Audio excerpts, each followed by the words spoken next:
श्री कृष्णम वंदे जगत। अब हम आगे चलते हैं 9th अध्याय जो कि है राज विद्या राज गुहितम योग।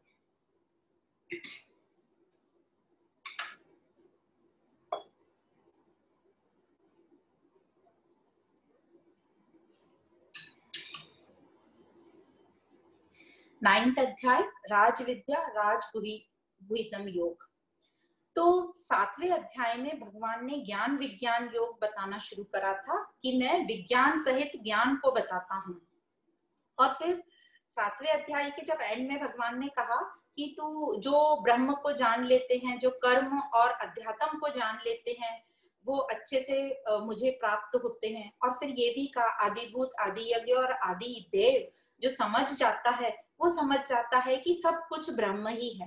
तो 8वां अध्याय जब शुरू हुआ तो अर्जुन ने ये 6 क्वेश्चन पूछ लिए जो श्री भगवान ने आखिरी में 7वें अध्याय के बोले थे, और साथ में एक और प्रश्न पूछ लिया कि मृत्यु के बाद क्या होता है। तो इस प्रकार 8वां अध्याय पूरा अर्जुन के जो क्वेश्चन थे उसका रिप्लाई देने में गया। अब जो भगवान को और कहना था 7वें अध्याय में विज्ञान सहित ज्ञान के बारे में, तो उसी के उपलक्ष्य में ये 9वां अध्याय जो शुरू किया, फिर से ज्ञान विज्ञान को थोड़ा अलग तरीके से बताया है। और इस अध्याय का नाम पड़ा राज विद्या राज गुहि योग। अब अभी तक जो हमने समझा था ज्ञान को, वो अपने मन बुद्धि से समझा था, क्योंकि हमारे पास है ही मन बुद्धि, हमारे इक्विपमेंट्स ही मन बुद्धि हैं जिससे हम समझ रहे थे। पर हमें ये लगता है, ये क्वेश्चन आना चाहिए कि ये मन बुद्धि को कौन चला रहा है, कौन है ये जो मन बुद्धि को प्रकाशित करता है। आंसर है मैं स्वयं प्रकाशित करती हूँ। तो ये स्वयं को कौन प्रकाशित करता है? तो उसका आंसर ये मिलता है कि स्वयं को स्वयं ही प्रकाशित करता है। तो इस विज्ञान सहित ज्ञान को यदि ठीक तरीके से हम जान लें तो उसके बाद जानने को और कुछ बाकी नहीं रहता, ऐसा कहा गया है। क्योंकि ये जो राज विद्या है यह पूर्ण है, और इसका नाम राज गुहि भी दिया गया है। गुहि मतलब गुप्त। तो यह ज्ञान गुप्त क्यों कहा गया है? क्योंकि ये कोई गुप्त नहीं है, ये तो ओपन सीक्रेट है, सबको पता है ये ज्ञान है। पर क्योंकि बहुत लोग इसको जानना ही नहीं चाहते, समझते ही नहीं, इसलिए इसको गुप्त ज्ञान कहा गया है। और राज विद्या राज गुहि टोटल का इसका मतलब है कि ये ज्ञान पूर्ण है, दिव्य है, सत्य है, सरल है, सुख देने वाला है। इसका स्वभाव ही परम आनंद है, परम आनंद देने का इसका स्वभाव है। ये पवित्र है, पवित्र मिदम कहा गया है। दुराचारी से दुराचारी लोग भी इसको अप्लाई करेंगे अपने जीवन में तो उनका जीवन बदल जाता है और वो स्वयं को प्राप्त कर लेते हैं। यह ज्ञान उत्तम है, अव्यय है, अविनाशी है मतलब। और यह प्रत्यक्ष हमको अनुभव, हम प्रत्यक्ष आवागमन बोला गया है, मतलब इसको हम साक्षात अनुभव कर सकते हैं। ये धर्म युक्त है, मतलब धर्म के अनुकूल है, आनंद प्रदान करने वाला। तो इस प्रकार ये राज विद्या राजगुहि को कहा गया है। पर इस विद्या के साथ श्रद्धा का होना अति आवश्यक है। तो श्रद्धा हमारे साथ होना चाहिए। हम जो भी अभ्यास करें, यदि श्रद्धा नहीं होगी तो हमारे में उतना उत्साह नहीं होगा। जिस चीज में हमारे को श्रद्धा होती है, फेथ मतलब विश्वास होता है, समझ होती है, लगन निष्ठा होती है, तो उसमें हमें करने में एक उत्साह रहता है। इसलिए श्रद्धा अनिवार्य है। अब इस विद्या का फल क्या है, इस राज विद्या का, रॉयल ज्ञान का? तो कहते हैं ये शांति को प्राप्त कराता है। कैसे? कर्म योग जब हम करते निस्वार्थ भाव से, तो हमें समर्पण भाव से, तो हमें एक शांति की प्राप्ति होती है और हम अहंकार रहित होते हैं कि मैं नहीं कर रहा, प्रकृति मुझसे करवा रही है। फिर ज्ञान योग से हमें स्वतंत्रता प्राप्त होती है, क्योंकि हमें पता है कि सब कुछ चेंजेबल है, तो हम उससे अटैच नहीं होते, इसलिए हम मुक्त रहते हैं। और भक्ति योग हमें प्रेम करना सिखाती है कि वासुदेव सर्वम, सब जगह वो ब्रह्म तत्व है। और चौथा हमें समर्पण भाव सिखाती है और भय रहित कराती है हमें। तो ये भय रहित जो हम पढ़ते, निर्भय होना, तो पूरा भागवत पुराण उसी पे आधारित है कि कैसे निर्भयता आती है हमें ज्ञान से। ये ज्ञान हमें बताता है कि हर कुछ चेंजेबल है, पर सत ब्रह्म ही है और हम ब्रह्म है, तो फिर हमें किसी चीज का भय नहीं होता। शोक रहित करती है हमें किसी चीज, क्योंकि हमने 2nd अध्याय में ही पढ़ लिया, अर्जुन को कहा श्री कृष्ण ने तू शोक मत कर, ये शोक करना सबसे ही गलत बात है। सबसे बड़ा जो सिन है, सबसे बड़ा जो क्राइम है, कहते हैं शोक में रहना, क्योंकि शोक की तो कुछ बात ही नहीं है। ये संसार का नियम ही है परिवर्तनशील, जो जन्मा है वो जाएगा, तो इसको हम जितनी जल्दी स्वीकार कर ले उतना अच्छा है। दूसरा, चिंता रहित, ये हमें चिंता से मुक्त करती है। कैसे? क्योंकि हमें पता है फल मेरे हाथ में नहीं है, मेरे हाथ में सिर्फ कर्म करना है। तो अपने कर्म को 100% प्रेजेंट में रहते हुए करेंगे तो हमें उसमें ही परिपूर्णता की फीलिंग आएगी, सेटिस्फाइड फीलिंग आएगी। फिर अपने होनेपन का जब हमें ज्ञान आ जाता है, तो उसका जब हमें अनुभव हो जाता है, तो हम उस आनंद को प्राप्त कर लेते हैं, सच्चित आनंद स्वरूप को। तो इस प्रकार कृष्ण जो है हमें सृष्टि से तत्व की तरफ ले जा रहे हैं। जो संसार है उसमें जो ब्रह्म कैसे है, ब्रह्म तत्व, उसकी तरफ ले जा रहे हैं, तत्व की तरफ ले जा रहे हैं। और हमें यहाँ पर और क्लियर होगा कि कैसे हम सब ब्रह्म हैं। तो हमें शर से अक्षर की तरफ ले जा रहे हैं, सीमित से असीमित की तरफ ले जा रहे हैं, मतलब फाइनाइट से इनफाइनाइट की तरफ ले जा रहे हैं, मैटर से स्पिरिट की तरफ ले जा रहे हैं, प्रकृति से हमें पुरुष की तरफ ले जा रहे हैं। तो इस अध्याय में ये बताते हैं श्री भगवान कि यह सब जो संसार है मेरे निराकार स्वरूप से व्याप्त है। निराकार मतलब जो अव्यक्त, जिसका कोई आकार नहीं होता। जैसे पानी को आप कोई भी वेसल में डालो वो उसका आकार ले लेता है, आप कप में डालो कप का आकार ले लेता है, घड़े में डालो घड़े का आकार लेता है। उसी प्रकार ये जो ब्रह्म तत्व है, निराकार है, जो जहां रहेगा वैसे आकार में वो हो जाता है। दूसरा वो कहते हैं संपूर्ण प्राणी मुझ में स्थित है, सब मुझ में है। तो अब हमने समझ लिया कि जब ये पूरा ब्रह्मांड ब्रह्मी है तो हम सब उसी में स्थित हैं। फिर कहते हैं परंतु मैं उनमें स्थित नहीं हूं और न ही वे प्राणी मुझ में स्थित हैं। तो ये जो 4 सेंटेंस हैं, पहले 2 और बाद के 2, ये दोनों ऑपोजिट हैं। तो हम इसको समझेंगे कि वो क्या कहना चाहते हैं। पहले जो वो कह रहे हैं कि ये सब संसार मेरे निराकार स्वरूप में व्याप्त है, मतलब जैसे समुद्र के हर हिस्से में जल है, आभूषण के हर हिस्से में गोल्ड या स्वर्ण है, उसी प्रकार घड़े के हर हिस्से में माटी है, उसी प्रकार परमात्मा संसार के कण कण में व्याप्त है। कोई ऐसी जगह नहीं है जहां वो परमात्मा नहीं है। कहते हैं मेरे होने से ही उनका सबका, हम सबका होना है। तो इस प्रकार ये पहला सेंटेंस बोला कि हम, ये सब संसार मेरे में व्याप्त है। अब दूसरा, संपूर्ण प्राणी मुझ में स्थित है। जैसे समंदर में लहरें स्थित हैं, माटी है तो वो घड़े बनेंगे, बर्तन बनेंगे, मैं हूं तो सपना आएगा, मतलब हम सब ब्रह्म में हैं। संसार तभी होगा जब मैं रहूंगा। तो ऐसे मेरे होनेपन से ही उनका होनापन है, मतलब ब्रह्म के होनेपन से ही ये पूरा संसार है। तो इस प्रकार बताया संपूर्ण प्राणी मुझ में स्थित है, परंतु मैं उनमें स्थित नहीं हूं। इसका क्या मतलब है? तो इसका वो ये कहना चाह रहे हैं, जिस प्रकार लहर के बनने और मिटने से समंदर को कोई फर्क नहीं पड़ता, उसी प्रकार मुझे किसी के भी होने ना होने से कोई फर्क नहीं पड़ता। कहने का मतलब मैं वैरायटी, फॉर्म, नाम, रूप, रंग नहीं हूँ। ये तो हम सबका मॉडिफिकेशन है, ये मैटर का, ये तत्वों का, पर मैं तो सत स्वरूप हूँ जो ज्यों का त्यों रहता है। तो इस प्रकार बोला, जैसे मिट्टी के जो मटके हैं, अलग अलग बर्तन हैं, उनके शेप से मिट्टी को कोई लेना देना नहीं है। तो उसी प्रकार जैसे आभूषण, ज्वेलरी होती है, अलग अलग ज्वेलरी होती है, पर उससे जो स्वर्ण तत्व है उसको कोई फर्क नहीं पड़ता। उसी प्रकार संसार के अलग अलग वैरायटी से ब्रह्म को कोई फर्क नहीं पड़ता। फिर चौथा उन्होंने कहा वे सब मुझ में स्थित नहीं है। तो अब ये क्या समझ में नहीं आई बात। तो वो थोड़ा ऐसा बता रहे हैं कि ये जो प्राणी जन है, हम सब जो हैं, हम अपने आप को ब्रह्म नहीं मानते, इसलिए ऐसा कहा गया है। हम अपने आप को अलग ही मानते, हम सोचते सब कुछ मैं कर रहा हूँ, हमारा ब्रह्म से कोई रिश्ता ही नहीं है। यदि वो मानते कि मैं ब्रह्म हूँ तो वो मेरे जैसे होते, मतलब अकर्ता होते, गुणातीत होते।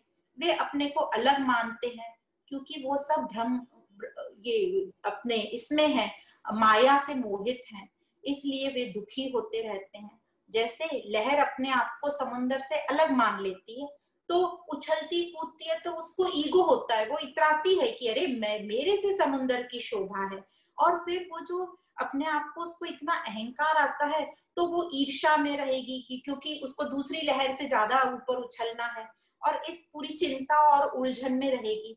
पर यदि यही लहर यह समझ ले कि मैं तो समंदर का ही पार्ट हूँ और मुझे समंदर में ही मिलना है, तो वो शांति में रहेगी और जो भी वो उछल कूद करेगी वो आनंद में मस्ती में रहेगी। तो असल में तो हम सब ब्रह्म है, पर हम भी वो लहर की तरह अपने आप को, हमारे अंदर अहमता रहती है, अहंकार रहता है कि मैंने किया, ममत्व भाव रहता है कि ये सब मेरा है, छूटे नहीं। तो ये अज्ञानवश हमने भी परमात्मा से अपने आप को अलग मान लिया। इसलिए ये लास्ट सेंटेंस बोला कि वे सब मुझ में नहीं है। तो अज्ञानवश हम परमात्मा की शर प्रकृति, जो कि चेंजेबल प्रकृति है, हम उससे मोहित हो गए, उससे आसक्त हो गए।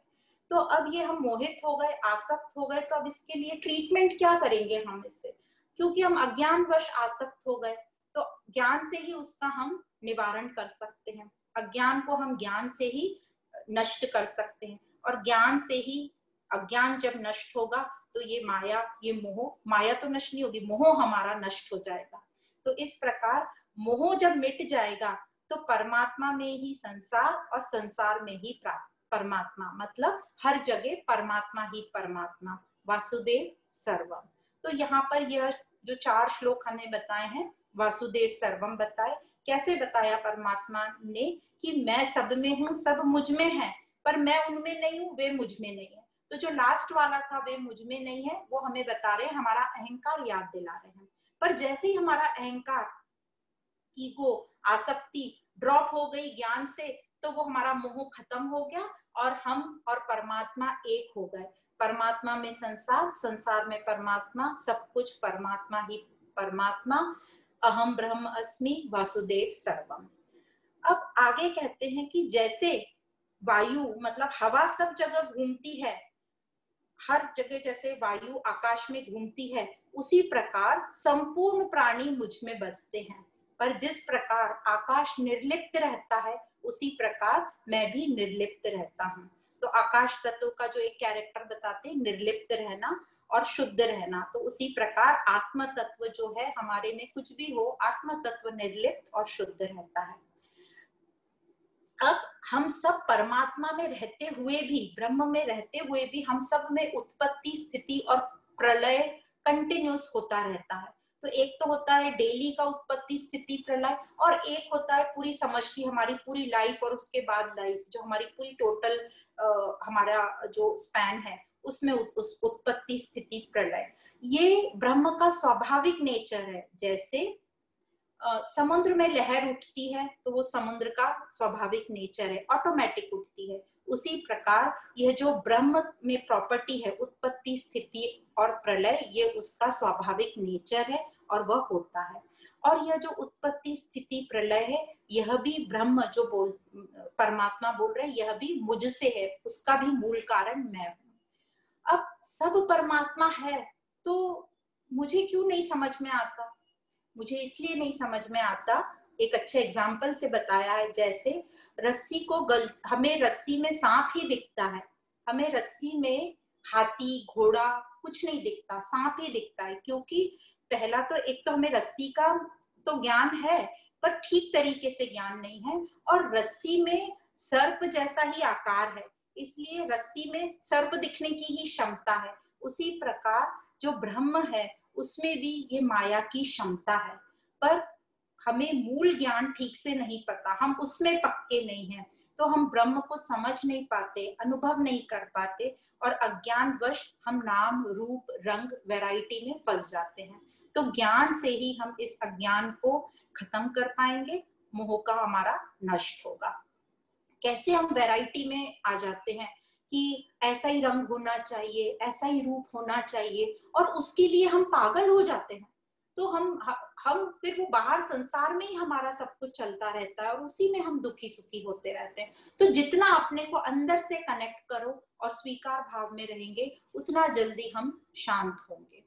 तो अपना उद्देश्य ऊंचा रखो, कर्म हमें वही करना है जो हम करते आ रहे, रहना हम जहां है वहीं रहना है, सिर्फ हमारे भाव बदलने हैं, और अपनी स्वयं की प्रेरणा ही हमको अपनी प्रेरणा बनना है। कोई भी बाहर मेरे अलावा मेरा काम नहीं कर सकता और कोई मेरी उन्नति में मुझे रोक भी नहीं सकता। ये पक्का हमें अपने अंदर धारण करना है। कभी भी किसी और को ब्लेम मत करो अपनी स्थिति का, या कि इनके कारण मेरी उन्नति रुक गई या ये मेरी उन्नति करा देंगे। कोई बाहर से कुछ नहीं कर सकता, बस आपको थोड़ा रास्ता या थोड़ा कुछ किताबें हमको मदद कर सकती हैं, पर हमको ज्ञान मिल सकता है, पर विज्ञान जो है वो हमें अपने अंदर से ही अनुभव करना है, उसके लिए हमें मेहनत करनी है। फिर भी हम आत्मसात क्यों नहीं हो पाते? कौन सी ऐसी चीजें जो हमें ये आत्मसात होने से रोक रही है? तो हम बार बार पढ़ रहे हैं, ये मोह ही हमें रोक रहा है। तो ये मोह के लिए जो 4 शब्द बोले हैं, मोघाशा, मोह कर्मा, मोह ज्ञान और विजेतस। मोघाशा मतलब हमें फॉल्स एक्सपेक्टेशन, हमें दूसरों से झूठी आशाएं हैं कि ये मेरे लिए ये कर देगा तो मैं खुश हो जाऊंगा, या ये मेरी खुशी के लिए ये करे, तो ये है मोघाशा। मोह कर्मा मतलब हम गलत कर्म करके अपने आप को खुश करना चाहते हैं, तो अपने कर्मों के स्वरूप को हमें ज्ञान से जानना है। मोह ज्ञाना मतलब हम गलत गलत इंफॉर्मेशन, हम फालतू का ज्ञान बहुत इकट्ठा करते हैं, संसारिक ज्ञान बहुत हमने इकट्ठा करके रखा, पर उसको कहा गया है कि हम ये मोह ज्ञान में मोह गए, और हमने जो आध्यात्मिक ज्ञान भी इकट्ठा कर रहे हैं, सिर्फ हम सोच रहे हैं हमारा नॉलेज बढ़ जाए, इससे हमें समझ आ जाए, पर हम उसका अभ्यास नहीं कर रहे, उसको कहा है मोह ज्ञाना। और विजेतस, विजेतस मतलब गलत विचार, गलत धारणाएं, गलत धारणाएं कि यह मेरा है और इसी से मुझे खुशी मिलेगी, या मेरे लाइक्स और डिसलाइक्स पर हम एकदम पक्के कि मुझे तो ऐसा ही चाहिए तो ही मैं प्रसन्न रहूंगी, इस तरीके से जो विचार हैं। या फिर जीवन तो सिर्फ खाने पीने के लिए बनाए, मौज करो, मतलब मस्ती करो, कुछ और हमें करने की जरूरत नहीं है, तो हम अपने ऊपर कंट्रोल नहीं करते, संयम नहीं रखते, स्वीकार भाव नहीं रखते, इस प्रकार से विजेतस कहा गया है। तो ये जो मोह है हमें दिव्यता से दूर करता है, तो इस मोह को हम कैसे खत्म करें? तो जो अज्ञानी हैं वो तो जैसे बताया, वो मोह में रहते हैं, तो नाम रूप, वैरायटी, अपने फिजिकल अपीयरेंस, अपने मटेरियलिस्टिक गेन, अपनी कीर्ति, नाम, अवधे, उसी पे ही ज्यादा कंसंट्रेट करते हैं, इसलिए उनका ध्यान सत्य की तरफ तो जाता ही नहीं है। तो इसका सोल्यूशन क्या है? अब ये अज्ञानता से हुआ है तो ज्ञान ही इसका सोल्यूशन है। तो ज्ञान से और श्रद्धा से, श्रद्धा अनिवार्य है, तो ज्ञान से हम कर्म करेंगे, कर्म योगी बनेंगे और अपना कर्म बेस्ट करेंगे। और जब ज्ञान के साथ हम कर्म करेंगे तो हमारे में और स्पष्टता आएगी, हमारा मोह खत्म होएगा, हमारी वासनाएं खत्म होएगी और हमारे कर्मों में कुशलता आएगी। तो ये तो हो गया कर्मों में कुशलता। और हमारे कर्मों में हमें सेटिस्फेक्शन, परिपूर्णता कैसे मिलेगी? वो मिलेगी हमारे समर्पित भाव से। तो जब तक हमारा उद्देश्य, लक्ष्य पक्का नहीं होगा, तब तक हम समर्पित भाव में नहीं रहेंगे। और समर्पण के साथ साथ प्रयत्न करना भी बहुत जरूरी है, मेहनत करना बहुत जरूरी है। तो हमने एग्जाम्पल भी पढ़ा था कि समर्पण, जो तानसेन और उनके गुरु हरिदास, संत हरिदास जी की बात सुनी थी कि वो भगवान के लिए गाते हैं, और तानसेन ने कहा कि मैं महाराज, जो अकबर महाराज थे, उनके लिए गाता हूँ। तो हम दोनों में ये फर्क था। तो जो तानसेन जी थे उनमें समर्पण भाव था, वो बहुत मेहनत भी करते थे अपने जो भी उनका टैलेंट था उसके ऊपर, तभी हम स्वयं तक पहुंचेंगे। तो इस प्रकार निरंतर अभ्यास करते रहेंगे तो हम आगे बढ़ेंगे और हमें जो है परमात्मा की कृपा भी मिलेगी। तो इस प्रकार सततम कीर्तम का है। कीर्तम मतलब सब में अच्छाई देखो। अच्छाई कहने का मतलब सब कुछ अच्छा है, सबको स्वीकार भाव में देखो, तो वही परमात्मा को देखना है। तो वो हुआ कीर्तन करना। नमन करो, नमन मतलब झुकना, जिसको बोलते हैं नमन। तो झुकने से हमारा, उसको संबोधित किया, हमारा अहंकार गलता है, तो हमें अपना अहंकार गलाना है, तेरी मर्जी, उसके हिसाब से चलना है। नित्य युक्त, नित्य युक्त मतलब एक तो बैलेंस में रहना हमें, और अपने जो विचार है अपने लक्ष्य की ओर मोड़ना है। और है उपासते, नित्य युक्त उपासते। उपासते मतलब अपना एक तो लक्ष्य ऊंचा रखना है, और उपासते का मतलब जो भी हमारा लक्ष्य, उसके प्रति हमने वचनबद्ध होना चाहिए, कमिटेड होना चाहिए। ऐसा नहीं कि आज हमने कर लिया लक्ष्य, फिर दूसरे दिन चलो जाने दो ना, जाने दो, जिंदगी इतनी लंबी है, कल कर लेंगे, आज ही कौन सा अकाल पड़ रहा है, और बैठे हैं। फिर कोई आपसे कुछ पूछता है क्या हुआ, जिंदगी चल रही है, बस बैठे हैं, कोई खाना दे देगा तो खा लेंगे, ऐसी वाली बात हमें नहीं करनी है। ये ज्ञानियों पर बिल्कुल शोभा नहीं देती। यदि ये हमारा नेचर है तो ये अध्यात्म हमारी स्टडी नहीं है। तो इस प्रकार उत्साहित रहो। उत्साहित का फिर से बोल रहे हैं, उत्साहित का मतलब ओवर एक्साइटेड नहीं है, उत्तेजित नहीं है। उत्साहित मतलब प्रसन्न चित्त रहो, प्रेजेंट में रहो। मैं जहां हूं, मैं जैसी हूं, पूरा 100% रहे हम उसमें। तो श्रद्धा के साथ, उत्साह के साथ रहेंगे, अपने उद्देश्य से वचनबद्ध रहेंगे, कमिटेड रहेंगे, तो हम अपने लक्ष्य को जरूर प्राप्त कर पाएंगे। तो इस प्रकार परमात्मा नाम रूप, जो परमात्मा को प्राप्त करना चाहते हैं वो महात्मा नाम रूप में नहीं उलझते, उनका फोकस सत्य की तरफ रहता है। और आगे फिर मैं ही माता पिता सखा दादा वैद्यम हूँ, मतलब जिसको जानना चाहिए। मैं ही पवित्रम हूँ, ओमकार का बताइए कि मैं ओमकार हूँ। मैं ही साक्षी भाव हूँ और मैं ही परम धाम हूँ। अमृत एवं मृत्यु भी मैं ही हूँ। तो जब मृत्यु भी बोल दिया भगवान ने मैं ही हूँ, तो उससे हमें डरना ही नहीं चाहिए। हमें अपने, यदि हम कर्म योगी के हिसाब से चलेंगे तो हमें मृत्यु के लिए भी उत्साह रहेगा कि मेरे सारे काम मैंने अपनी पूरी अच्छे से किए, तो अब किसी भी वक्त मेरा अंत हो तो मुझे मजा आएगा। और अंत जो प्रलय बोला है, वो प्रलय भी अच्छे के लिए होती है, ताकि हमारी उन्नति आगे हो, हमें नया शरीर मिले और हमारे जो भी फल है सामने उनको हम अच्छे से अपने पुरुषार्थ से काट सकें।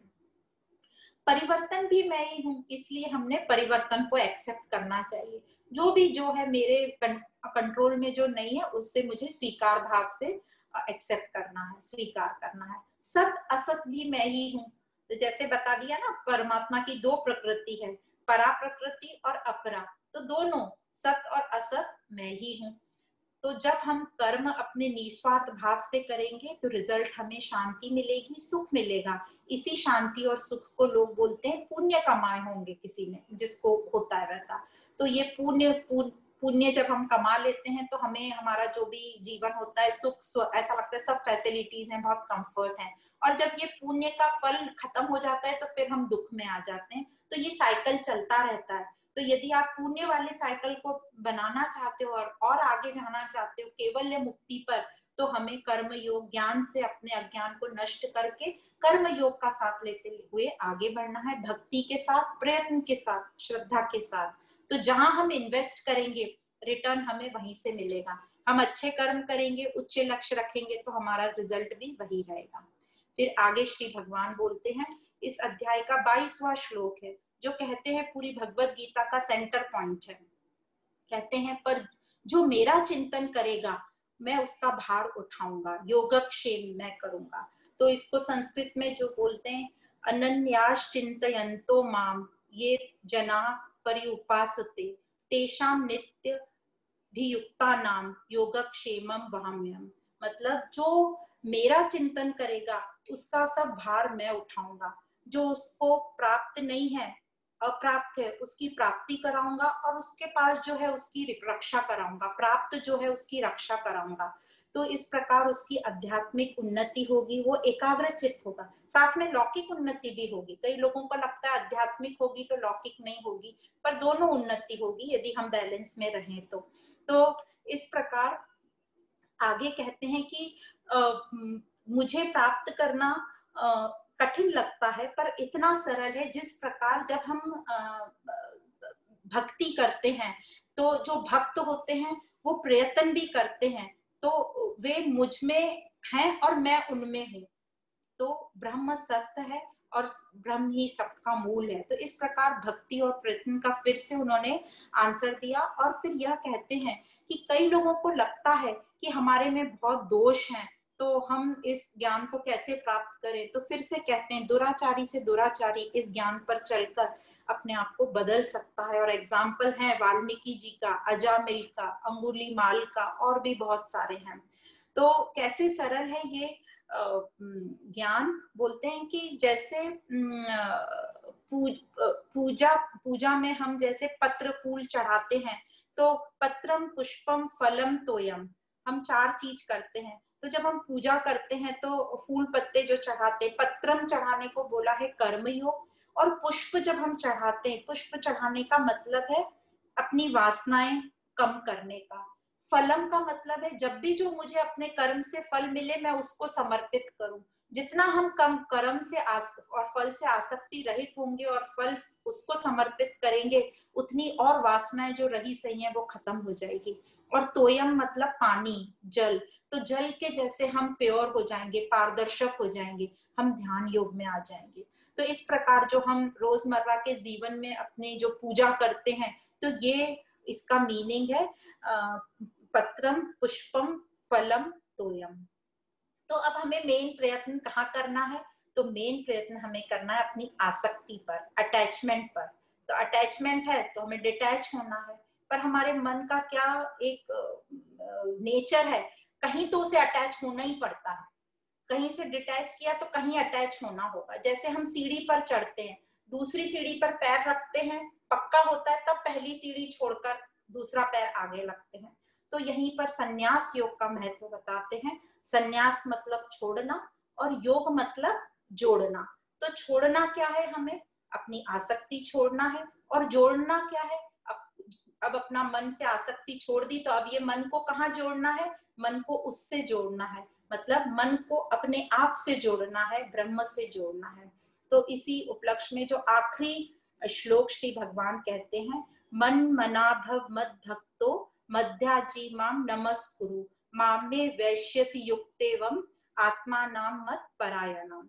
मतलब मन बुद्धि, मन को मुझ में लगा, मन बुद्धि को मुझ में लगा और अपना लक्ष्य उच्च रख और उसके प्रति समर्पित भाव रख। मेहनत कर अपनी और अपनी ताकत से अपने लक्ष्य को प्राप्त कर।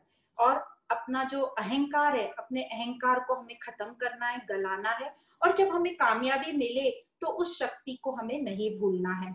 और ऊंचा उठो, परायण मतलब और ऊंचा उठो, अपने विचार उच्च रखो, अपने उद्देश्य उच्च रखो, इससे तुम मुझे प्राप्त होगे। तो इस प्रकार ये आखिरी श्लोक बोला कि मन मुझ में लगा। अब हमारा मन वहीं लगेगा जहां हमें अपनापन होगा।